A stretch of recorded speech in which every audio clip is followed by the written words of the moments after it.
ፓኪስታን ንሱዳን እትህቦ ዝነበረት ናይ 1.5 ቢልዮን ዶላር ስምምዕነት መሸጣ ኣጽዋር ደው ከም ዘበለቶ ተገሊጸሎም። ሓላፊ ሃገራዊ ድሕነት ኢትዮጵያ ኣምባሳደር ሬድዋን ሁሴን መጥቃዕቲ በጽሕዎ ከም ዝነበረ ኣሚኑ። ኣብ ትግራይ ኣጋጢሙ ዘሎ ከቢድ ፖለቲካዊ ቅልውላው ንምፍታሕ ዝተባሃለ ሓይልታት ፖለቲካ ትግራይ መፍትሕ ሓሳባት እናቕረባየን ዝርከባ ክልተ ሓይልታት ፖለቲካ ትግራይ ሎሚ ኣብ ዝርግሖም መግለጺ ኣብ ትግራይ ንኹሎም ሓይልታት ፖለቲካ ትግራይ ዝሓቁፍ ህጹጽ ስግግር ጊዜያዊ መንግስቲ ክጣይሽ ጻውዒት ኣቕሪበንሎም። ዓረብ ኤሚሬትስ ካብ ኣሜሪካ ሓለዋ ከም ዘድልያ እኳ ዳኣስ ሓደጋታት ይበጽሓ ከም ዘሎ ኣፍሪጣ።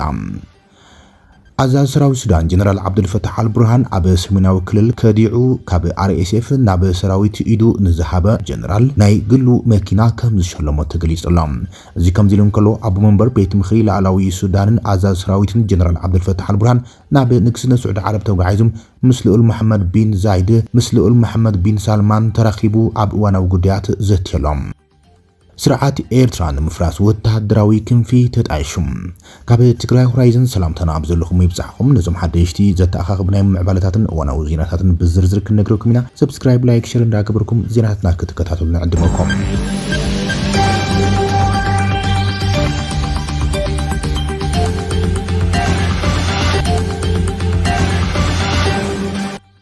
ሰራዊት ሱዳን አንጻር RSF የካይዶ ኣብ ዘሎ ኩናት ወሳኒ ኣጽዋር ንምርካብ ምስ ፓኪስታን ናይ 1.5 ቢልዮን ዶላር ስምምዕነት መሸጣ ኣጽዋር ተፈራሪሙ ተባሂሉ ተዘርጊሕ ነይሩ። ምስ ስዑድ ዓረብ ንሱዳን ንምቕራብ ዝተፈራረመቶ ናይ 1.5 ቢልዮን ዶላር ስምምዕነት መሸጣ ኣጽዋር ደው ከም ዘበለቶ ተገሊጸሎም። ስዑድ ዓረብ ነቲ ስምምዕነት ክስረዝ ድሕሪ ምሕታታን ነቲ ዕድጊት ገንዘብ ከም ዘይትወፍን ድሕሪ ምግላጻም ኢስላማባድ ምስ ሱዳን ዝተገብረ ናይ 1.5 ቢልዮን ዶላር ስምምዕነት ኣጽዋርን ነፈርቱ ግን ደው ከም ዘበለቶም ክልተ ምንጭታት ጸጥታ ፓኪስታን ዲፕሎማሲያዊ ምንጭታትን ንሮይተርስ ገሊጾምሎም። ኣብ መንጎ ሰራዊት ሱዳን ንኡስ ወተሃደራዊ ሓይልታት ቁጥፍ ደግፍ ወይ ድማ RSF ዝካየድ ዘሎ ግጭት ኣብ ውሽጢ 13 ዓመታት ኣብ ዓለምና ዝኸፍአ ሰብኣዊ ቅልውላው ኣጋዲዶም ናብ መውጋእቲ ናይ ተወዳደርቲ ግዳማውያን ሓይልታት ተቐይሮም ንወደብ ቀይሕ ባሕሪ ዝኾነት ሃገርን ሓንቲ ካብተን ዝዓበያ ኣፍረይቲ ወርቂ ዓለም ዝኾነት ሱዳን ንምፍታሕ ስጋት ፈጢሮሎም። ጀነራል ዓብዱልፈታሕ አልቡርሃን አንጻር RSF ካይዶ ኣብ ዘሎ ከቢድ ኩናት ካብ ዝተፈላለዩ ሃገራት ዓለም ሰፊሕ ዕድጊት ኣጽዋር እናካይዶ ከም ዘሎ ዘመልክቱ ጸብጻባት ናወጽኦም ዝርከቡ። ካብ ቀረባ ኣዋርሕና እዚ ድማ አንጻር RSF ዘካይዶ መጥቃዕታት እናወሰኸ ይኸይድ ዘሎ። ኣብ ዳርፉርን ግዛእታት ኮርዶፋን ድማ ሰራዊት ሱዳን ካብ መጥቃዕታት ሓይሊ ኣየር ናብ ምድራዊ ውግኣት ኣጠናኺሩ ይቕጽለሉ እዩ ዘሎ። ሓላፊ ሃገራዊ ድሕነት ኢትዮጵያ ኣምባሳደር ሬድዋን ሁሴን መጥቃዕቲ በጽሕዎ ከም ዝነበረ ዘመልክት ጸብጻብ ወጽኦም። ኣብ ዝቐረባዋን ኣብ ዝተኻየደ ገምጋም ኮፕ 32 ዋና ዳይሬክተር ሃገራዊ ኣገልግሎት ስልያን ጸጥታን ኣምባሳደር ሬድዋን ሁሴን ምቕራቡ ንብዙሓት ኣዘራራቢ ኮይኑ ዝቐጸለ ኮይኑ ርእሱ ተላጺም ናይ መጉዳእቲ ምልክት ከም ዘለዎ ፎቶታት እናተዘርግሐ ቀንዮም።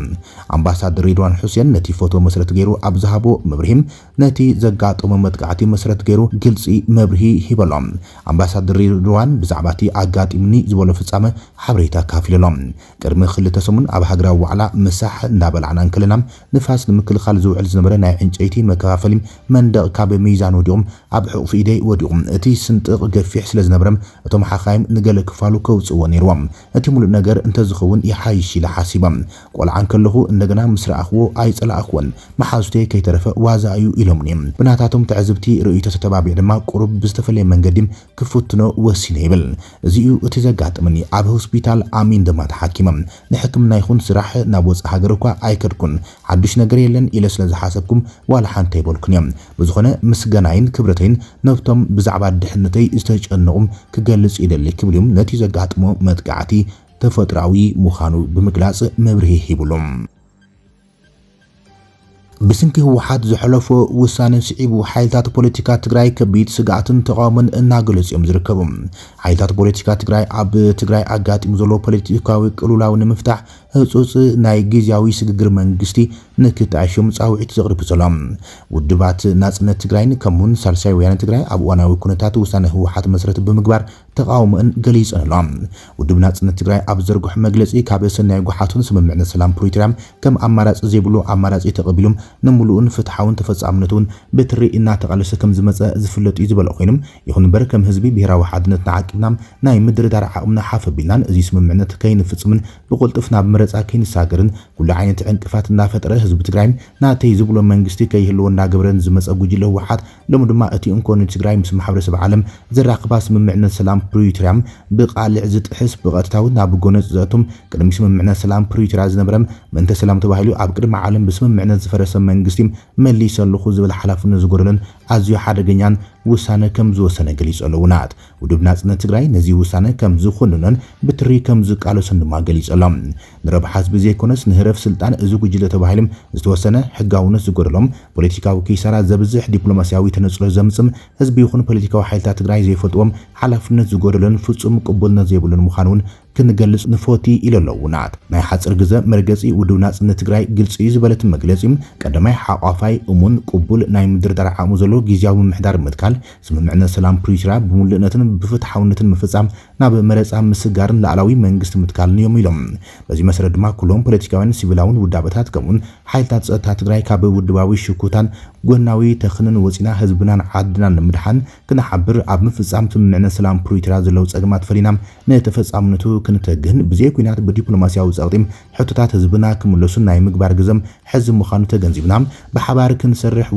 ውድብ ናጽነት ትግራይ ጻውዒት ይቕርብ ኢሎም ኣብ መግለጺኦም ንመላእ ኣብ ደገ ውሽጢ ዓድን ወፃን ዝርከብ ትግራዋይ ኣብ ዝሕለፉ መልእኽቲ ድማ ውናት ጉጅለ ህወሓት ዝወሰኖ ሓደገኛ ውሳነ ብመስዋዕቲ ደቅኻም ጉጅለ ኣብ ረብሑን ስልጣን ክሕሎን መጋበርያ ክገብረካ እንዳኣምበር ጥሪ ትብል ረብሓ ህዝቢ ከም ዘይብሉ ፈሊጥካም ብትሪ ክትነዝጎን ኩሎም ወፍርታቱ ክተፍሽሎምን ጻውዒትና ነቕርብ ኢሎም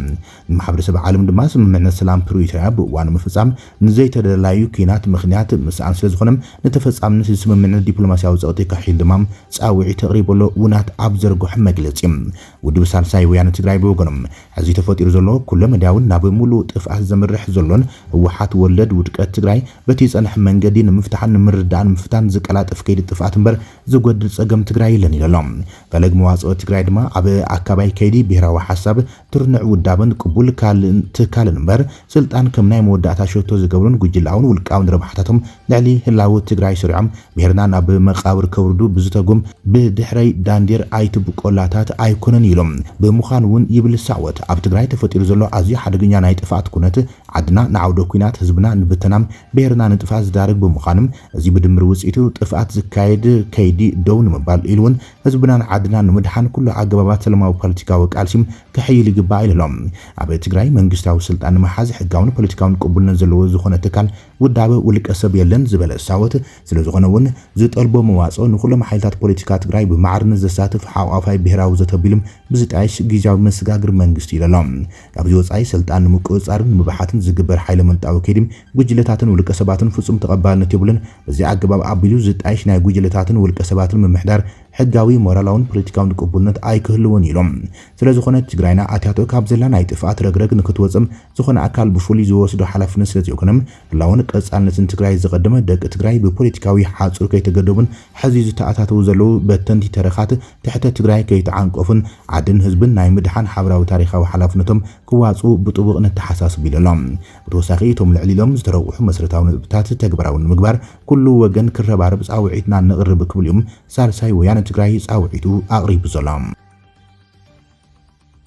ኣማኻሪ ፕሬዚደንት ሕቡራት ዓረብ ኤሚሬትስ ድሕሪ ሕዚ ሓለዋ ኣሜሪካ ኣየድልየናን እዩ ንብረት ዘይኮነስ ጸርዩ ዘለና ክብል ገሊጾም ሓደ ኤሚሬትሳዊ ምሁርን ኣማኻሪ ፕሬዚደንትን እቲ ሃገር ብስንኪ ንዓበይ ዝኸይ ዘሎ ናይ ምክልኻል ዓቕሚ ድሕሪ ሕዚ ቀጥታዊ ሓለዋ ኣሜሪካ ከም ዘየድልያ ብምሙጋት ወተሃደራዊ ህላዊ ኣሜሪካ ኣብ ኤሚሬትስ ዓረብ ዳግማይ ክግምገም ከም ዘሎ ጻውዒት ተቕሪበሎም ዶክተር ዓብድልካሊቅ ዓብድላ ፕሮፌሰር ፖለቲካዊ ሳይንስ ብሮይተርስ ኣብ ዝሃቦ ቃል ሕቡራት ኤሚሬትስ ዓረብ ኣብ ናይ ወጻኢ ሓይልታት ከይተጸጋዕት ኣብ ቀረባ እዋን ብኢራን ኣብ ዝተፈጸመ መጥቃዕታት ንነብሳ ብብቕዓት ክትከላኸል ዘሎ ዓቕሚም ከም ዘርአይ ትገልጸሎም ኣብዚ ሕዚ እዋን ዝካየድ ዘሎ ምዕራፍ ኣብ መሬት ኢማራት ዝርከቡ ወተሃደራዊ ማዓስከራት ኣሜሪካ መጻኢ ዕድል ብዕቱ ብምሕሳብ ከም ዘድልዩ ኣስሚሩሎም ወሲኹ ድማ ኢማራት ዓረብ ድሕሪ ሕዚ ኣሜሪካ ክትከላኸለላም ኣየድልያንዩ ዝበለ ኮይኑ ኣብ እዋን መጥቃዕቲ ኢራን ብውፅኢታዊ መንገዲ ንነብሳ ክትከላኸል ዓቕሚ ከም ዘለዋ ኣመስኪራ እያ ኢማራት ዓረብ ዘድልያ ኣሜሪካ ዘለዋ ዝበለጸን ምዕቡልን ኣጽዋር ምጥራይ እዩ ስለዚ መደብራት ኣሜሪካ ካብ ስትራቴጂካዊ ንብረት ዘይኮነስ ጸሩ ስለዝኾኑ ምዕጻዎም ክነሓስበሉ እዋኑ ሕዚ ክብል ገሊጾሎም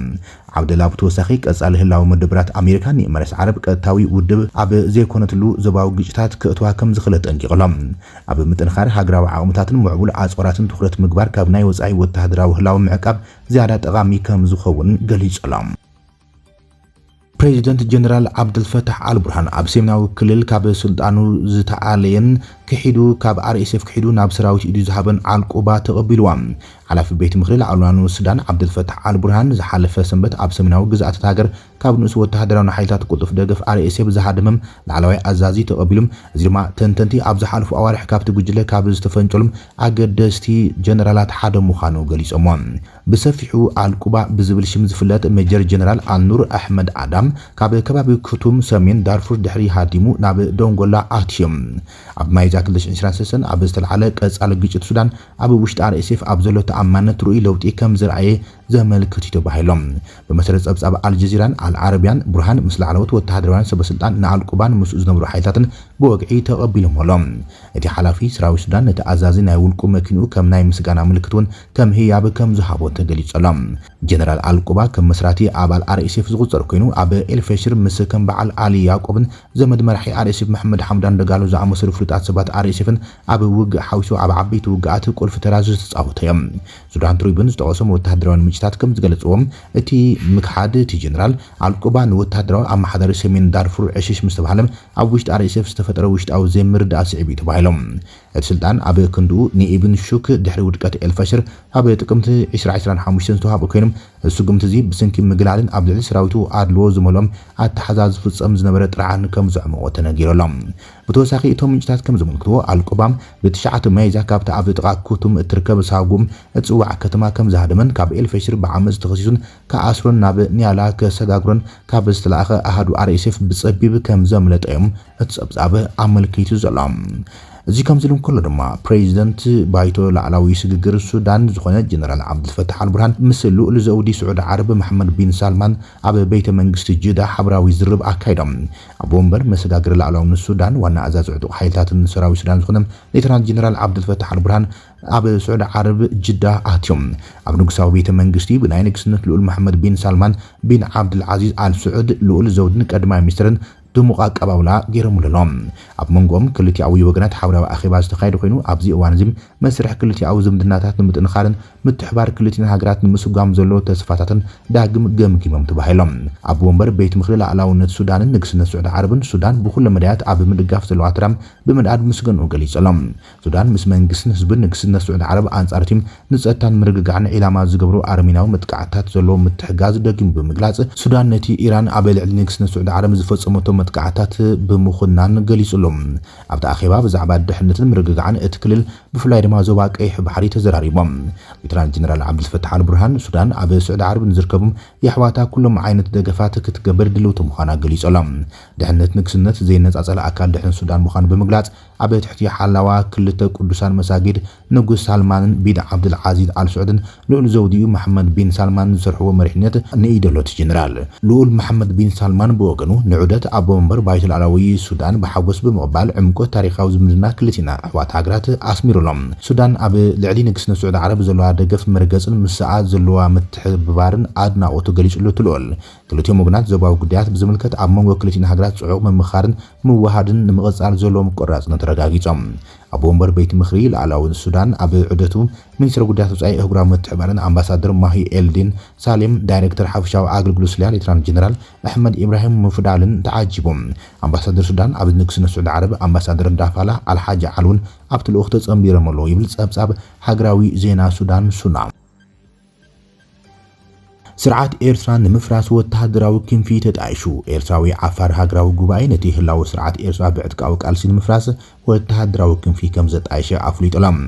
ኤርትራዊ ሃገራዊ ጉባኤ ዓፋር ኣብታ ኣብ ገማግም ባሕሪ እትርከብ መበቀሉ ዳንካልያ ኤርትራ መሰል ውሽጣዊ ርእሰ ውሳነ ርእሰ ምሕደራን ዓርሰ ምሕደራን ህዝቢ ዓፋር ንምምላስ ዝተወፈየ መሪሕ ምንቅስቃስ ደቀባት ዓፋር ኤርትራ ብገዛኢ ስርዓት ኤርትራ ህዝብታት ዝካየድ ዘሎ ቀጻሊ ምግላልን ስደትን ብሄራዊ ምጽራይን ወሳኒ ስጉምቲ ወሲዶም ግንባር ዲሞክራሲን ፍትሕን PFDG ኣብ ትሕቲ ዘይተመረጸ ፕሬዚደንት ኢሳያስ ኣፈወርቂም ብከቢድ ከም ዝቃለሶ ጠንቂቖሎም ነዊሕ እዋን ምዝተፈላለዩ ኤርትራውያን ተቃዋምቲ ሓይልታት ኣብ ስደት ብምትሕባር ሕዚ ድማ ኣብ ውሽጢ እቲ ዞባ ዝንቀሳቐስ ኩሉ ዓፋረታይ ዝሓቆፎም ንሱ ወተሃደራዊ ሓይሊ ከም ዘጣየሸ ገሊጾሎም ብታሪኽ EANC ኣብ ልዕሊ ዓፋር ዝተፈጸመ ከቢድ ገሰት ሰብኣዊ ምስላት ሰኒድ እዩ ዝበለት ውድብ እዚ ድማ ምጽራይ ብሄራት ማለት እውን ምጽናት ዓሌት ዘይሕጋዊ ምምንዛዕ መሬት ስርዓታዊ ጉድድ ምምዝባል ቁጠባዊ ዕንወት ከምኡን ንህዝቢ ዓፋር ካብ ስትራቴጂያዊ ገማግም ባሕሪ ዳንካልያም ንምእላይ ዝዓለመም ፖሊስታት መንግስቲ ኤርትራ ዝሓዘ እዮም ፍሉጣት ትካላት እንተላይ ኣብ ሕብራት ሃገራት ዘለው ፍሉያት ጸብጸባት ኩነታት ሰብኣዊ መስራት ሕብራት ሃገራት ባይተ ሰብኣዊ መስራት ሕብራት ሃገራት ሂውማን ራይትስ ዎች ካልኦት ተጣበቕቲ ደቀባትን ሰብኣዊ መሰላትን ዝጣበቑ ጉጅለታት ንኣተሓዛም ህዝቢ ዓፋር ኣብ ኤርትራ ኮኒኖም ከም ደቀባትን ውሑዳትን ማሕበረሰባት ድማ መሰላቶም ክኽበሩም ተመሓጺኖም እዮም ብምባል እቲ መግለጺ ኣዘኻኺረሎም ድሕሪ 35 ዓመት ምልካዊ ምሕደራ ኢሳያስ ኣፈወርቂ ምስ ካልኦት ዓለም ለኻውያን ምልክታት ዝመሳሰል ኣብ መንጎ ኤርትራውያን ብርክት ዝበሉ ተቃዋምቲ ኤርትራውያን ዝረአ ዘሎም ምርዳእ ንስርዓተ ገደፍ ከብቅዕ ዘኽእል ብሓይሊ ምእላይ ጥራይ ክምል ገሊጾሎም ሕዚ EANC ነቲ ሕዚ ዘሎ ስርዓት ኤርትራ ብዕጥቃዊ መንገዲ ንምፍራስን ወተሃደራዊ ዓወት ንምምዝጋብን ቃል ኣትየሎም እዚ ድማ ኣብ ዳንካልያ ዓርሰ ውሳነን ርእሰ ምሕደራን ህዝቢ ዓፋር ኣብ ምምላስ ሓድሽ ምዕራፍ ዘመልክት ኢሎም ኩሎም ሓይልታት ኤርትራ ኣብ ምቅልጣፍ ውድቀት ስርዓት ኢሳያስ ኣፈወርቂ ክጥርነፉ ዝፀውዐት ውድብ ተቃዋምቲ ጉጅለታት ምስ ዓፋር ኣብ ቃልሲ ንለውጢ ስርዓት ኣብ ኤርትራ ክጽንበሩ ተላቢሎ ኣብ ዘርግሑ መግለጺ